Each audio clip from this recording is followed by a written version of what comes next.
Hello practice members, today we're going to talk about the C major scale.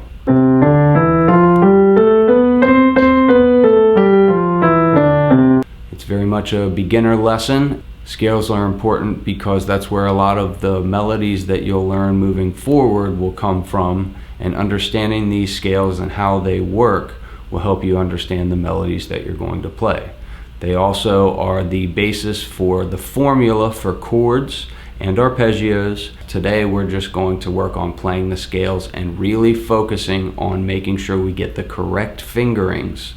The fingerings are really important because they are the most efficient way to play these scales and will get you playing with good technique.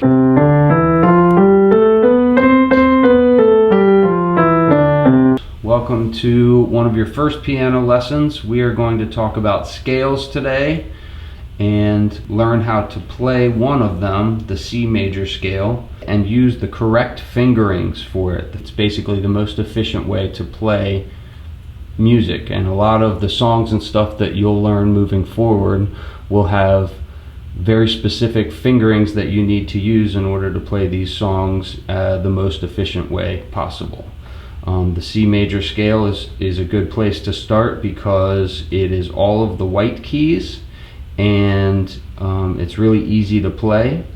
If you catch yourself playing like this with one finger, that's already something that we don't want to be doing. We want to focus on using all the correct fingerings and using all of our fingers.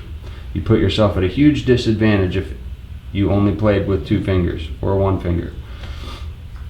What we need to do is understand how to communicate about the finger numbers. So each finger gets a number. Finger numbers are: thumb is 1, pointer finger is 2, 3, 4, and 5. Same for this hand: 1, 2, 3, 4, and 5. We're going to learn the scale with our right hand first. We're going to start with 1 on the C note, and then we're going to go to 2 on D, 3 on E. Then this is where the feeling gets a little tricky. You're going to take your thumb, your first finger, go under your third finger, and play F. Now we're set up to where we can play the rest of the notes of the scale with our finger numbers in order. So we're on F, G with 2, A with 3, B with 4, and our high C with 5. When you come back, you just replicate that same fingering. Each finger gets designated to the notes that we were talking about before. So we'll have 5, 4, 3, 2, 1.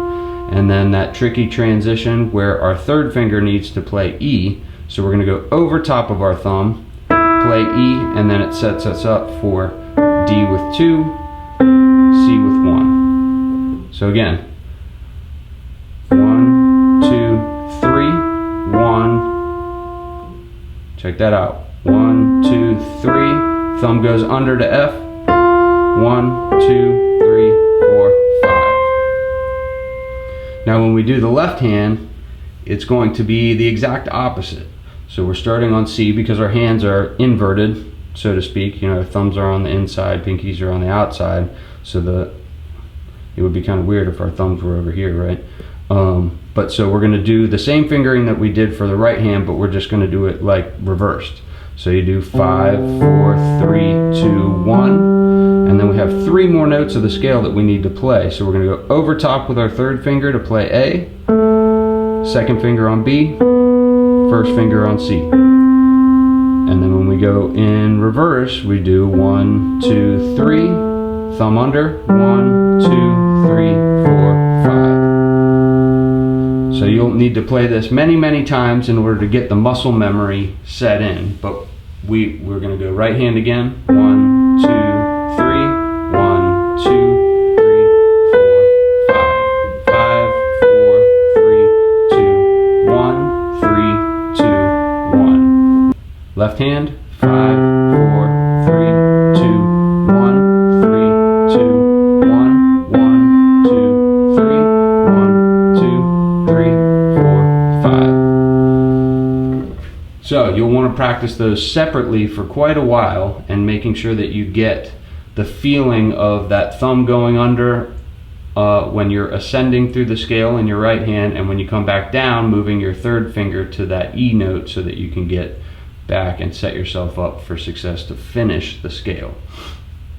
The end goal is pretty tough, and you have to do a lot of multitasking in your brain, but is to do both hands at the same time. So again, we'll do right hand first,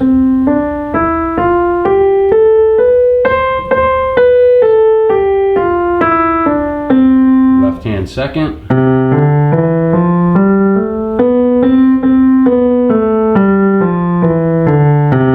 and then the big task is to put them together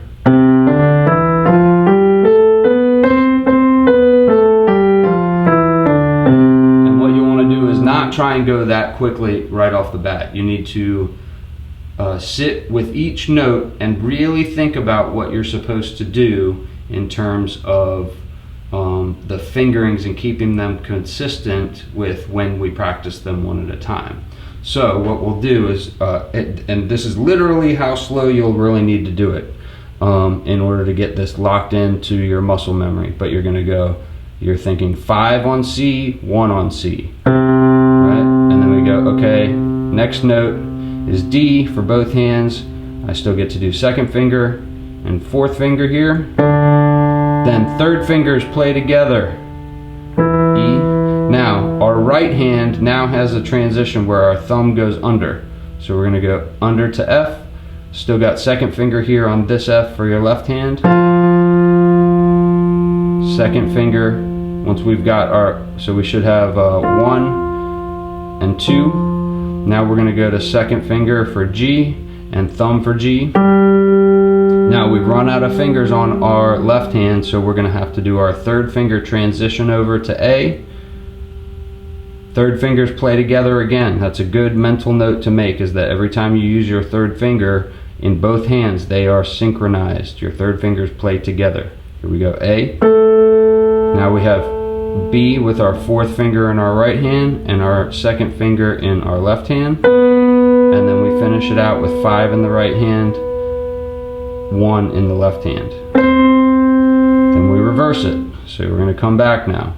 We're going to go first finger and fifth finger, fourth finger and second finger, third fingers together, thumb goes under in your left hand. Have second finger on G and first finger on G in the left hand.